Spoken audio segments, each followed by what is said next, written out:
Hello and welcome back to video number 4, and we are going to discuss the formula for developing high value thank you offers, or in other words, high value offers that are being placed on the thank you page. So you now know the general formula of how this works. Basically, we've worked with the vendor has decided to place our high value offer on their thank you page.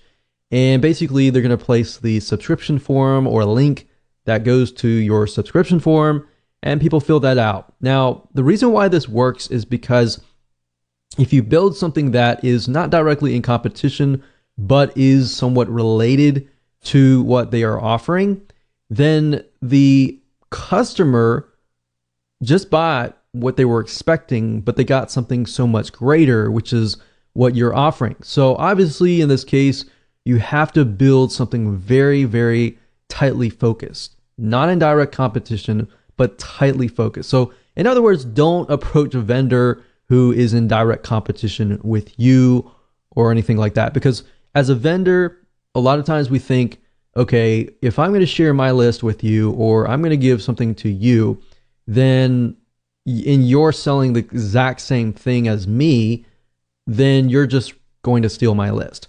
So you really have to think about how you can offer something of value, but not in direct competition, if that makes sense.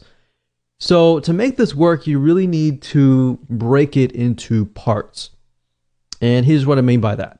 Now, we need you to understand how to get the vendors to say yes, because many will say no.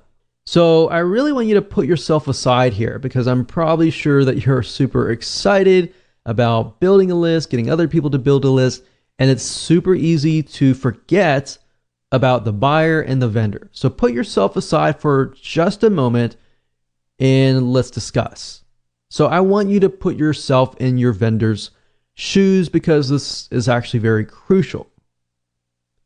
So I want you to imagine, just for a second, imagine that there is a vendor who is selling a weight loss book for $17.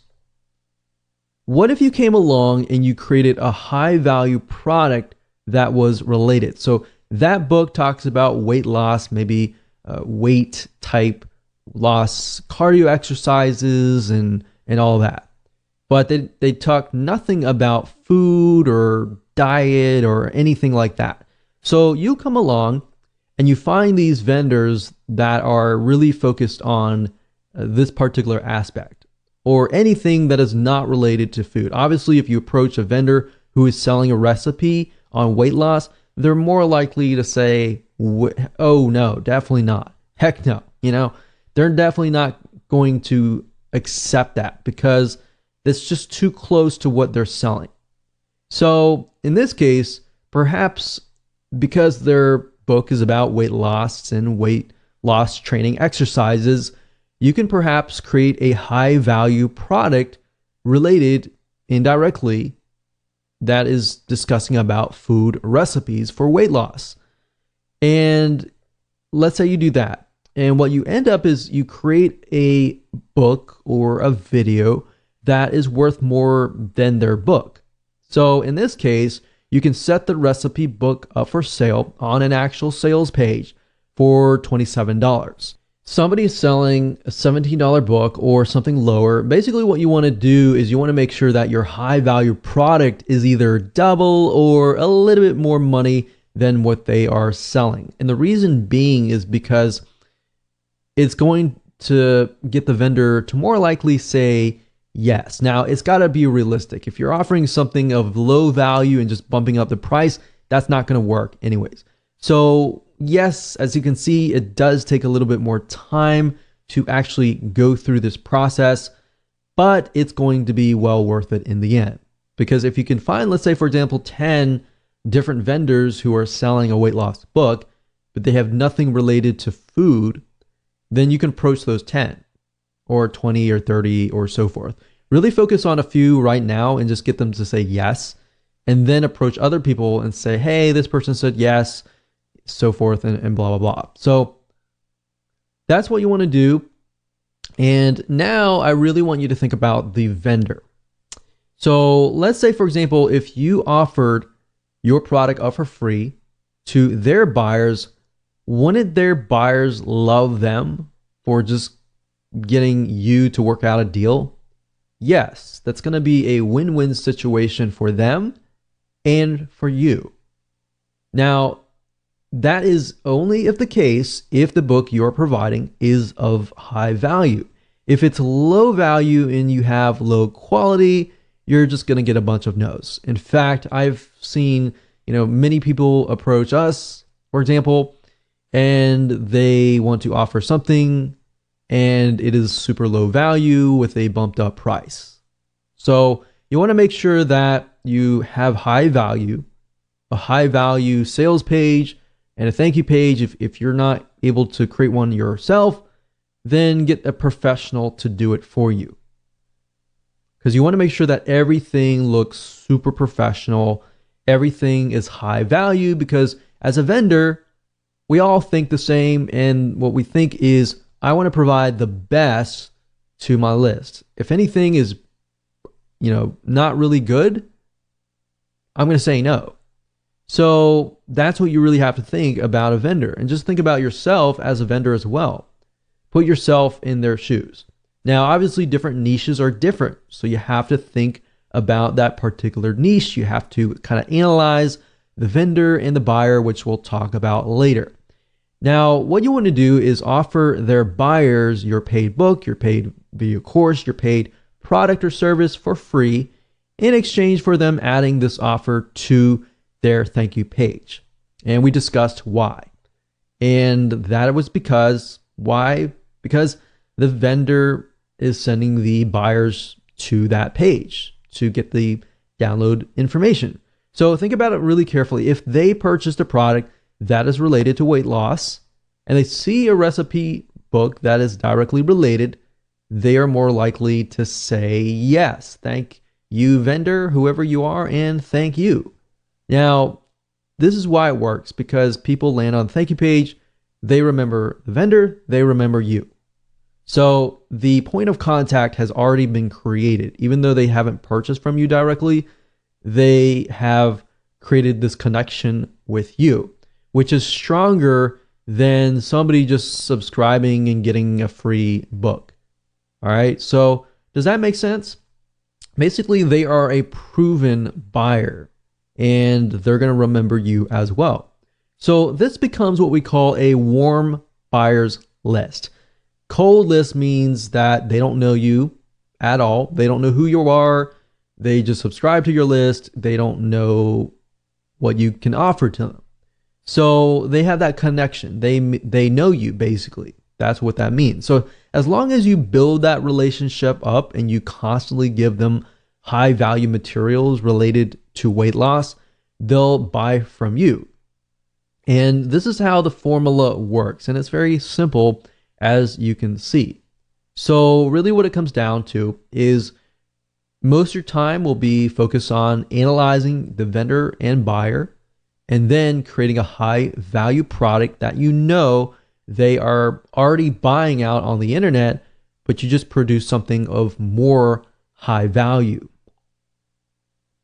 So you see how you are leveraging other vendors. If you can get one vendor to put this on their thank you page, and even if you're getting, a few subscribers a day, those are actually building your customer base list. So imagine getting 10. If you're getting 3 or 5, subscribes from each vendor, you could have anywhere from 10 or 50 different people coming to your list every single day. And these are people that are customers. So soon you will have a list of 100 people, and these 100 people will convert at a higher rate as long as you provide them with high value. So this is basically how this works, and the formula is pretty simple. So as a recap, this is what it looks like. You create a high value offer. You get the buyers to sign up on your subscription form to get them to the thank you page. And that's it. They will thank you. They will thank the vendor. And that's it. So with that said, let's move on and let's find some vendors to piggyback on. All right, so welcome back. This is video number 5. We're going to talk about finding vendors to piggyback on. Now, you want to ensure that your list is high quality too. And what I mean by that is you don't want to approach every single vendor out there, because some vendors are actually selling very low quality products. And guess what? You're just going to get low quality subscribers. And that doesn't always mean the case, but that typically, if you look at certain vendors, you'll notice that they attract a certain type of person. So you want to make sure that you attract the customer that can resonate with them, but also resonate with you. If they're the type of person that are looking for high quality material and they're willing to pay for high quality material, that's the type of person that you want on your list. But if they're building a subscriber list or customer list filled with people who are demanding, they want to pay less, but they demand more, then you're going to end up building a list of people like that. So a lot of times we don't think about that psychology behind building a list.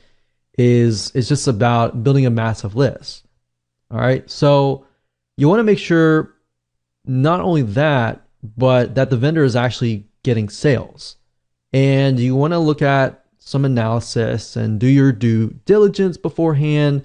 And you might even want to approach them, say, hey, I'm working on a product right now and was wondering if you're interested. So you can also gain interest from that and just build a relationship from that vendor. Another good way of doing it is buying the vendor's product, buying their product, and then saying, hey, I noticed that this product is all about this. I'm actually working on a product right now that is not direct competition with you, but it's something that I feel would actually help your list.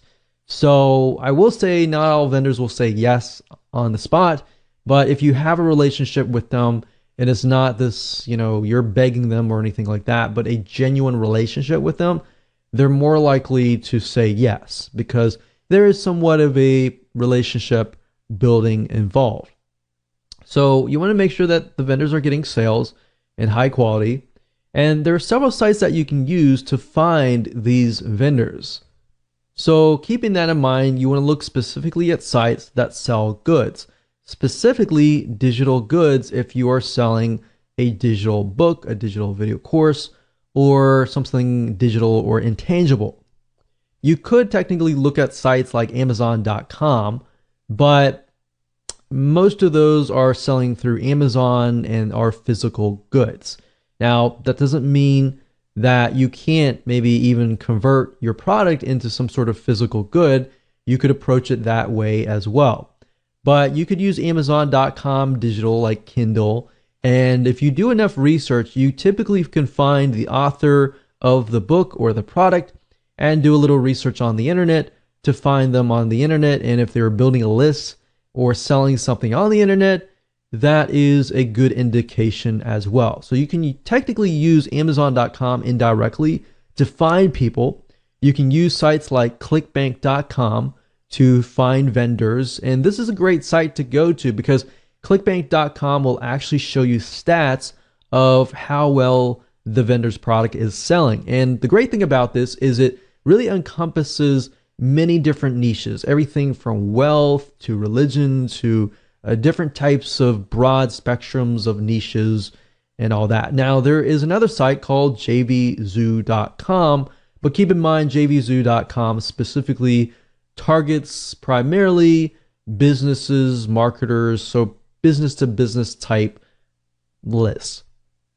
So let's go ahead and take a look at these sites, and that way you can get a better idea of how to find vendors to piggyback on. So the purpose of this exercise is to merely figure out who the vendors are, what they're doing, and kind of get an idea of, are they a good vendor to approach? Now, there is no guarantee whatsoever on whether the vendor will say yes, but I'm showing you as much as possible to do your due diligence and to find one, and then of course create a high value offer that they are going to most likely be very, very interested in. So I would highly recommend the first site being clickbank.com, as you can see here, clickbank.com. And if you go straight away to the affiliate marketplace, we are able to see the actual vendors that are going to be categorized depending on the niche, the sub niche, and all of that. Now, if you want to scroll down and look through here, that's fine. But we recommend that you go straight away to the advanced search or the search bar here. And then of course you type in that particular vendor. So in this case, let's say for example, that we are trying to find vendors that are going to talk about lowering cholesterol. So let's type in cholesterol here. And as we can see, there are 126 products out there, which means there's 126 vendors that are selling a product related to lowering cholesterol. Now, the nice thing about ClickBank is it gives you some data about whether the product is selling or not. So remember I said you want to find vendors that are actually selling products that actually are doing well. That doesn't mean that you approach somebody who doesn't have good data. Doesn't necessarily mean they aren't doing well, but you are trying to do enough due diligence so that you pick the right vendor. So as you can see, we see these and these are related to the keyword that we searched, but ClickBank also allows you to do a search by popularity, average sale, initial sale, and gravity. Now, gravity is a good detection on whether a vendor is doing well or not. It basically tells us that the affiliates that are promoting this vendor's product, they are actually making sales. So if we scroll down here, we can see that this one has 192.31. Of course, it's related to diabetes, so we need to make sure that we are looking at something that is related, but this is a good indication that the product is doing well. And some of these products have recurring, which means that the customer is not just paying a one-time fee, that they are paying it on and on and on a monthly, on a quarterly, depending on what the vendor chooses, on an ongoing basis. And that's typically good because that tells us that their customers are loyal and they're constantly paying. And that could mean that if they get on your list, then you could open up maybe a monthly site. So that's just something to kind of get a better idea if, let's say, for example, your high value offer is an offer to get somebody into a monthly site. So you see what I'm saying here? There are many different variables here, and vendors have many indications that they are good to, build your lists in different respects. So building your lists, getting somebody to your list that's a one-time person or a monthly person. Okay, so scroll down, make sure you find somebody, and let's just say diabetes. And let's just go ahead and click on this person's page so we can kind of get a better idea of what they are all about. So obviously in this case, they're talking about, type 2 diabetes, how to lower your, high blood sugar and all of that. You want to scroll down and you want to watch the video and you want to make sure that it's actually aligned with what you are selling, because you got to remember that they are attracting a certain type of person. So the person watching this video, in this case, I'm hoping that I'm going to buy something that is going to help me with my type 2 diabetes and all of that. So once they land on the thank you page, and if what you are offering, maybe it's a recipe book or something related to lowering blood sugar, then that's going to pique the customer's interest, right? Obviously, no vendor is going to do this, but if they give you something unrelated to diabetes and they land on that, they're not going to be interested in what you're offering. In fact, they're going to look at you and they're going to look at the vendor and question if they're selling something legit. So you have to think about it from that standpoint as well. The vendor, when they look at your high value offer, they're going to think, is this going to help me or is this not going to help me? So you really have to think about it from the vendor's point of view and the buyer's point of view. And we'll talk more about that later on. But for now, this is how you find vendors. Now, we could take it one step further And we could try to see if this person might have a blog or anything else. So let's see, doctor info.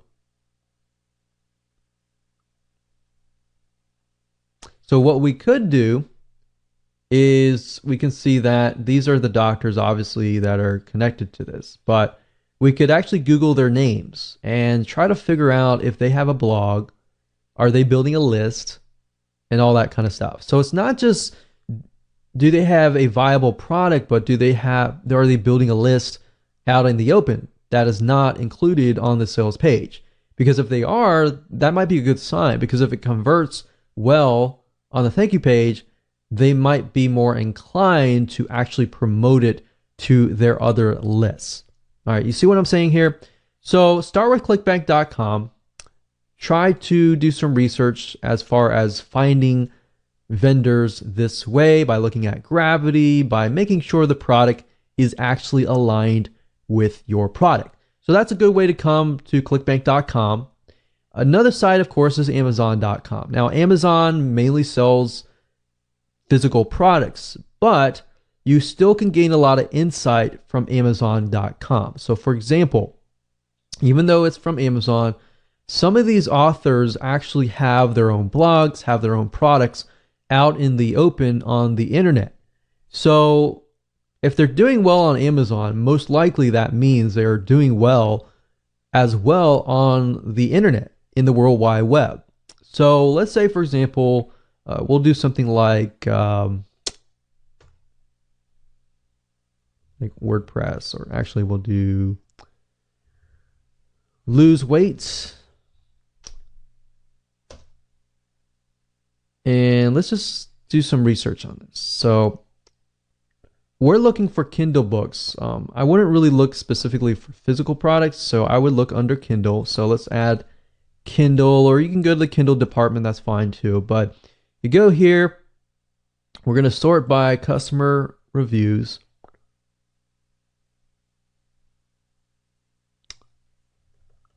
And let me see if I can narrow it down a little bit. So for example, this person right here has about 602. That's a good amount. 541.